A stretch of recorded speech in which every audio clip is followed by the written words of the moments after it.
Hello दोस्तों, स्वागत है आप सबका मेरे YouTube channel Sachin education hub पर। दोस्तों, आज हम बात करेंगे इनकम फ्रॉम अदर सोर्सेज की। ये क्या है? सेक्शन 56 से लेकर 59 इनकम टैक्स के अंदर इसमें डील करेंगे हम। अब इसमें जो डीलिंग मैं करवाने वाला हूँ वो आपको दो पार्ट्स में करवाने वाला हूँ।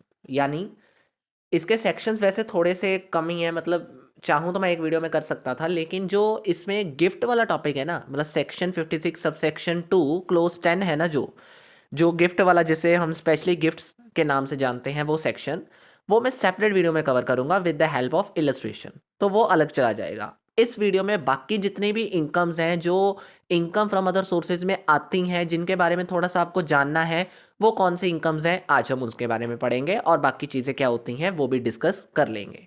अब सबसे पहली जो इनकम है इसके अंदर वो क्या है? Dividend income. वो क्या है? Dividend income. सेक्शन 56 से ये चैप्टर शुरू हो जाता है।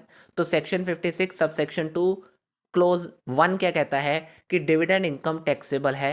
इसके अंदर जितनी भी डिविडेंड इनकम होगी वो पूरी की पूरी टैक्सेबल होगी।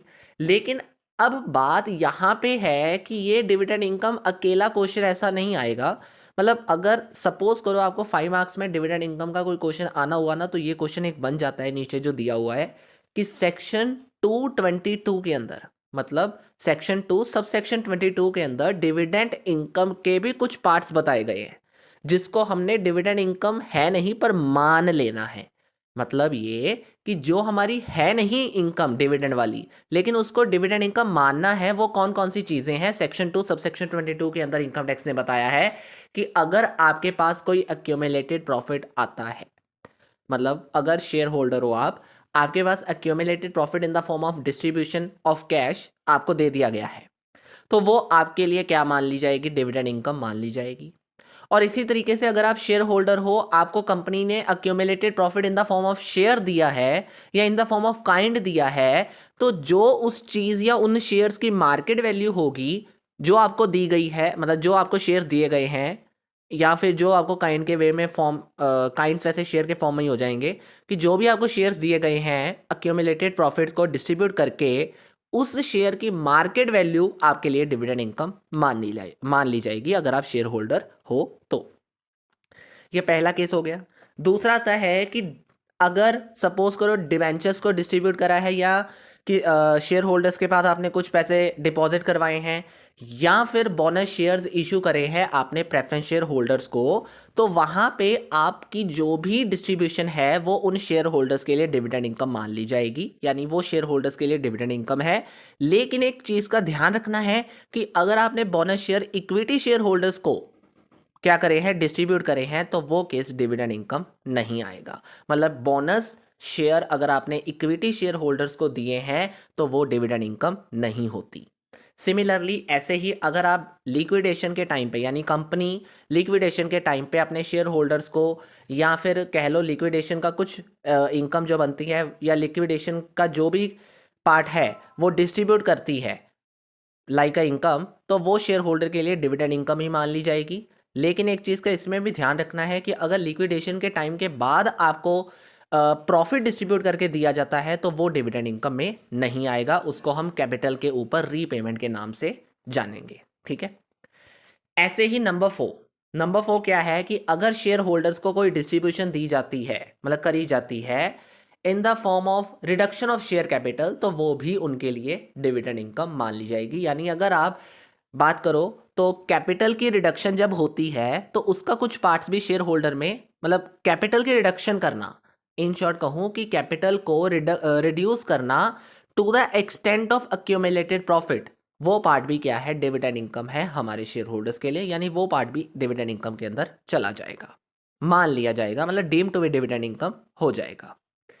ऐसे ही एक फिफ्थ पॉइंट आता है कि अगर कंपनी ने अपने शेयर होल्डर्स को कोई पेमेंट करी है और वो पेमेंट उस शेयर होल्डर या उन बेनिफिशियल ओनर्स को करी है, या फिर एक कह लो कि उस शेयर होल्डर को करी है, उस पर्सन को करी है जिसका कंपनी के इक्विटी शेयर कैपिटल में या इक्विटी कैपिटल में 10% या 10% से ज़्यादा हिस्सा है। मतलब उस पर्सन को करना, कंपनी ने उस पर्सन को कुछ उस शेयर होल्डर को कुछ पेमेंट करी है जिसका कंपनी में या तो वो बेनिफिशियल ओनर है या फिर इक्विटी शेयर कैपिटल में 10% से ज़्यादा इंटरेस्ट है, तो उस केस में उस पर्सन के लिए वो इनकम भी डिविडेंड इनकम मान ली जाएगी।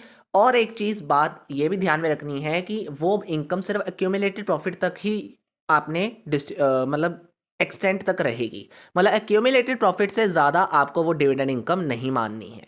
और दूसरी बात, अगर लोन है जो, वो भी डिस्ट्रीब्यूट करा जाता है और वो सिंपल सी बात है एक्यूमुलेटेड प्रॉफिट में नहीं आता, तो आपने उसे डिविडेंड इनकम नहीं मानना, ये ध्यान में रखना है। तो और कुछ बातें नहीं है, ये 5-6 चीज़ें हैं जिनको आपने ध्यान में रखना है कि अगर आप डिविडेंड इनकम की कैलकुलेशन कर रहे हो, तो अगर ये चीज़ें दी गई हैं तो क्या इसे डिविडेंड इनकम मानना है कि नहीं मानना, इस सेक्शन के ज़रिए आपको पता चल जाएगा। तो इंपॉर्टेंट टॉपिक है, 5 मार्क्स में थ्योरेटिकल क्वेश्चन आता है ज़्यादातर कई बार। अब बात करते हैं आगे कि सेकेंड इनकम क्या है। सेक्शन 56 सबसेक्शन 2 क्लोज आई भी कहता है कैजुअल इनकम्स जितनी भी हैं, what are the casual incomes, winning from lottery, betting, या फिर आप कह लो कि रेस लाइक हॉर्स रेस या क्रॉसवर्ड पजल्स या कार्ड गेम्स के थ्रू आपने जितना पैसा कमाया होगा या जो भी आपको इनकम बनी होगी। सेक्शन 115 डबल बी के अंदर ये कहा गया है कि उस इनकम की सेपरेट कैलकुलेशन करके उसके ऊपर सेपरेटली आपने 30% टैक्स लगाना है, ये याद रखना है। या फिर कह लो कि उसको जब भी आपने इनकम फ्रॉम अदर सोर्सेज में लिखना है तो पहले 30% टैक्स ऐड, मतलब जो है ना 30% टैक्स, उसे पहले लगाना है, उसके अमाउंट को बीच में ऐड करना है, देयर आफ्टर आप उसे लिख सकते हो या उसकी सेपरेट कैलकुलेशन कर दो, जैसे भी आपको सही लगता है। जब हम प्रैक्टिकल करेंगे तो ये भी चीज़ का ध्यान रखना है कि पहले ही ये इनकम को अलग कर देना है, क्योंकि इसके ऊपर आपने 30% टैक्स लगाना है, याद रखना है। ये अलग इनकम्स हैं जिनके ऊपर इनकम टैक्स का हायर टैक्स रेट लगता है 30%, और इसके ऊपर आपको कोई डिडक्शन नहीं मिलती। अब आते हैं अगले सेक्शन के ऊपर, section 56 sub section 2 close 7B क्या कहता है कि कोई भी कंसिडरेशन अगर आपको रिसीव हो रही है in the excess of FMV।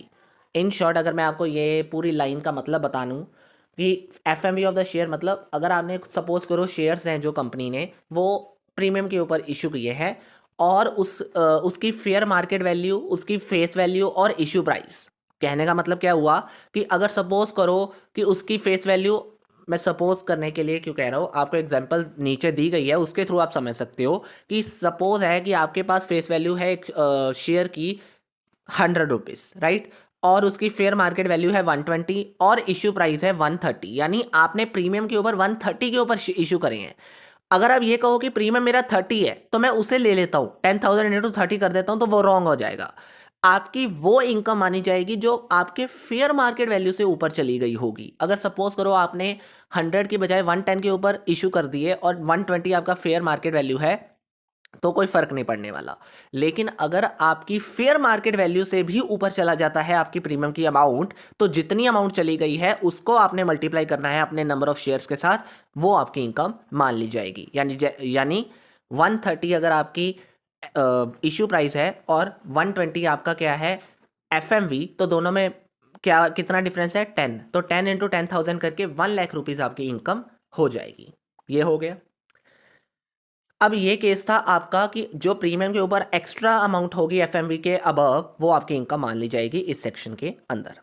अगला है कि सेक्शन 56 सब सेक्शन 2 क्लोज 8 क्या कहता है कि अगर आपको कोई इंटरेस्ट मिलता है और वो कंपेंसेशन के ऊपर मिल रहा है या एनहांस्ड कंपेंसेशन। अब ये क्या होता है, ये आपको बहुत बार मैंने लास्ट कुछ वीडियोस में बात करी है, तो आप अगर याद कर सकते हो तो अच्छा है कि क्या पॉइंट होता है कि कंपेंसेशन के ऊपर जो भी आपको इंटरेस्ट मिला वो भी इस सेक्शन के अंदर आपकी इनकम मान ली जाएगी। अब एक चीज़ ध्यान में रखनी है कि आपको भी पता है कि अकाउंटिंग सिस्टम दो तरीके से चलता है। अकाउंटिंग में दो मेथड्स हैं, कैश बेसिस और मर्केंटाइल यानी एक्रूअल बेस। लेकिन जब भी आपने इस सेक्शन के अंदर इंटरेस्ट इनकम को रिसीव किया है, नो मैटर वो कैश सिस्टम में है, नो मैटर वो एक्रूअल में है, आपको वो इनकम लिखनी ही है। वो डीम टू बी इनकम इस हेड के अंदर मान ली जाएगी, इस सेक्शन के अंदर मान ली जाएगी। बस इतना ध्यान रखना है।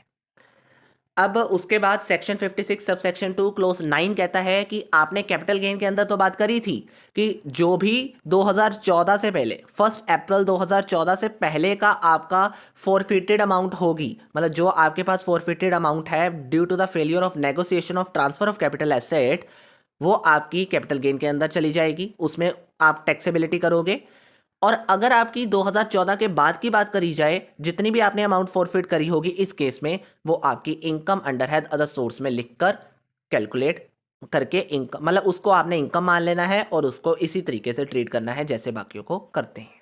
क्लियर? मतलब वो आपकी इनकम अंडर अदर सोर्स में आ जाएगी, वो कैपिटल गेन के अंदर अब नहीं जाएगी अगर आप 2014 के बाद की बात करते हो। क्लियर? ये हो गया आपका क्लियर। अब जो सेक्शन 56 सबसेक्शन 2 और सेक्शन 56 सबसेक्शन 2 क्लोज 10 है, ये है गिफ्ट का। ये मैं फर्दर बात करूंगा। तो इसी से आपको ये क्लियर हो गया होगा कि बाकी सेक्शंस क्या हैं, वो आपको क्लियर कर दिए।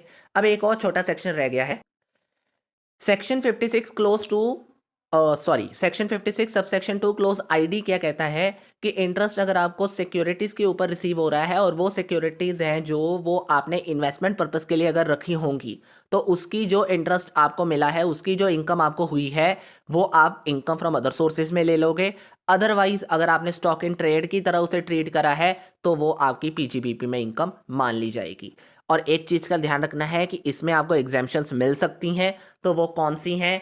अगर आपको पोस्ट ऑफिस सेविंग बैंक्स में से कोई इंटरेस्ट मिला है तो एक पर्सन के ऊपर आपको 3500 क्या है एग्जेम्प्ट कर दिया जाएगा, और अगर आप जॉइंट होल्डर हो तो 7000 तक हो जाएगा। क्लियर?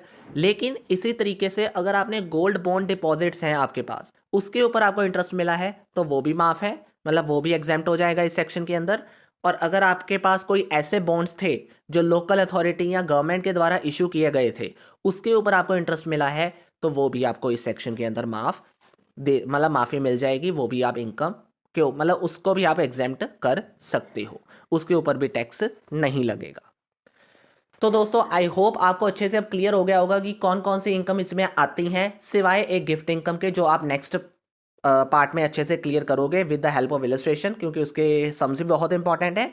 तो फिलहाल के लिए आपको एक थ्योरेटिकल कंसेप्ट में ये बता दिया गया कि बहुत सारी इनकम्स जो इनकम फ्रॉम अदर सोर्सेज में आती हैं वो कौन कौन सी हैं और कैसे उसे ट्रीट करना होता है। क्लियर? तो आई होप दोस्तों आपको ये वीडियो अच्छे से अब क्लियर हो गई होगी, और इसके जो नोट्स हैं वो आपको मेरे टेलीग्राम चैनल के ऊपर मिल जाएंगे। उसका लिंक आपको मेरी वीडियो डिस्क्रिप्शन में दे दिया गया है, वहाँ से जाके आप अच्छे से इसे ट्रीट कर सकते हो। तो थैंक यू सो मच दोस्तों, आज की इस वीडियो में इतना ही है। नेक्स्ट पार्ट के लिए इंतजार करिएगा। वीडियो को लाइक शेयर एंड सब्सक्राइब करना मत भूलेगा। Thank you so much.